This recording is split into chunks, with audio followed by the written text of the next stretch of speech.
walking and music, once I got those two things going, I mean, that's all that's in my life, and that's it. When you're walking from point A to point B, there's not much in there that, you know what I mean? I'm walking from point A to point B. This is all I've got to do is put left in front of right, and I'll be just fine. I can center myself in that walk most of the time. It's just a little meditative exercise, I guess, if you really want to call it that, where I just try to appreciate how far I've come and where I'm at.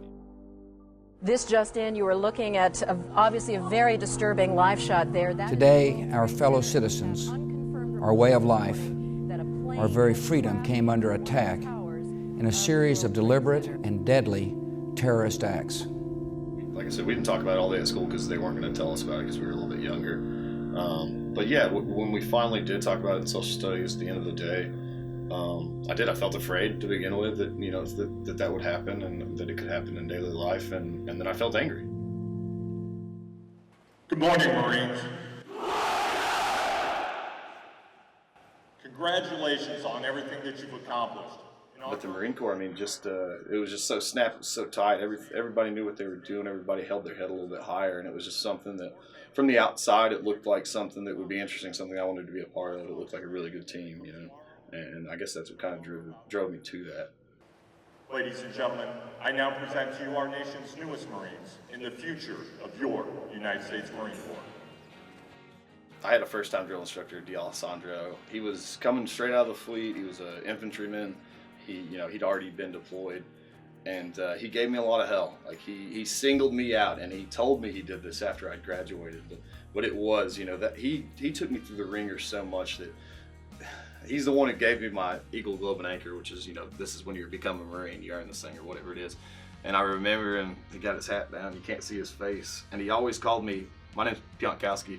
He always called me something that was similar to that. Bukowski, Chakowski, anything, he's like, hey, Bukowski, you did good, man. And that's something that does stand out as, one of my better days. I was ready to see what it was like, so that I could, lead future Marines, in deploying. And it is something that you can't really prepare yourself for, but that was it. I really was excited. I was ready to see kind of what it meant, to serve your country.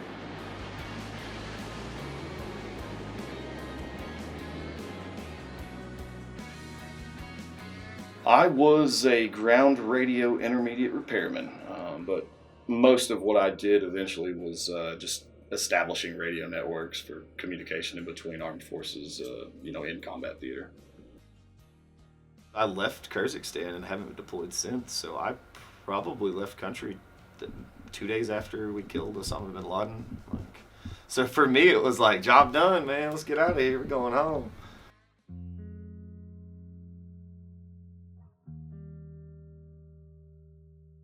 Once we got back from Iraq, you go through a series of classes, talking about combat fatigue and readjusting to civilian life and being back and having to worry about bills and people driving and all that shit. So they try to prepare you for all this shit. But I mean, my staff sergeant looked at you dead in the eye and he said, if you want to kill yourself, get the shit over with. All you're doing is being selfish and fucking taking time away from what we need to do.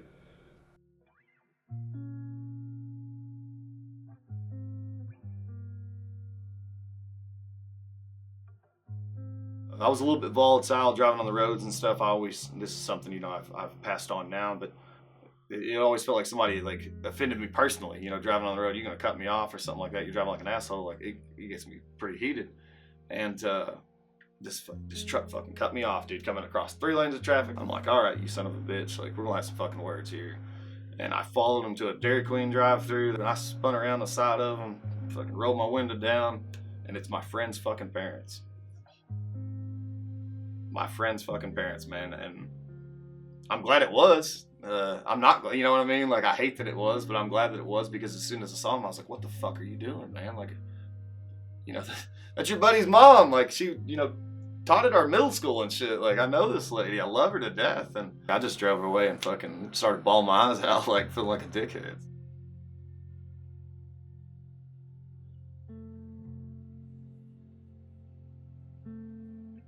PTSD cases, there are psychological studies and there's proven facts, but it's going to come down to a case-by-case basis. Every person is going to have a different experience. there are a lot of things that you have to worry about, even bills in general, you know, especially being a 20-year-old kid who didn't have any, you know, I got $20,000-$30,000 in the bank and now I've got bills. And it's a different thing. It's a little bit of an adjustment. They don't teach you that part, you know, in training. You know, a big campus like the University of Tennessee can maybe sometimes feel overwhelming. Probably the most common, I would say, is kind of intense anxiety, kind of feeling of, you know, real tightness in the chest, you know, not really sure what to do next. That's the biggest in how PTSD affects me, is my attention span and being able to focus on one single thing at school while I'm learning. My mind gets so involved in where I am physically, the situations around me, that I don't pay attention to the moment. Like I said, German is very difficult in that aspect. You have to pay that attention. And it does. PTSD just takes me out of that moment. It takes me out of my focus. It's very difficult for me to forget everything that else that's going on around me and focus, you know, on learning this single subject. So it just comes back to the fact that when it comes down to it, I mean, I really have a good life. I've got everything I'd want. I don't need for much, and that makes me hate myself. Makes me hate myself that I think that suicide's a good option. I fucking hate it. Every single day, I'm tired of fucking doing it. And that's like that. To me, that's the hardest part. Is that I have so much opportunity and I have so many chances and I've got so much life ahead of me, and I don't fucking care. I don't want to deal with it. I don't want to fucking sit through this anymore. I'm just fucking tired of it. I'm tired of, in my mind, every day dealing with the same shit.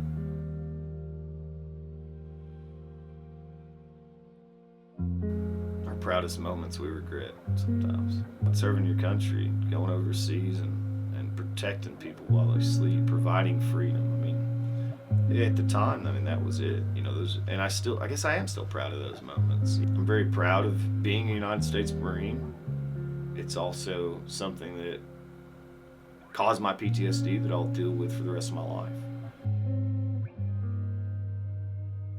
It's so hard every day to deal with everything that I'm dealing with and then still care enough to like push myself farther. It really feels like most of the time it's everything I can do to get out of bed and show up. It feels like the farther I get into it, the more there's not really a way out of it. I mean, as much as suicide seems like an easy out and all that shit, it's not something I want to do. I don't want to put, you know, my wife and my friends and family in that position. So even though I may not be able to beat PTSD, it don't mean I'm never gonna stop trying. Try to be normal, you know, whatever that is, whatever normal might be. Comes down to my walk, man. Left foot in front of right, you know. That's it. Just keep walking. Hopefully something will change.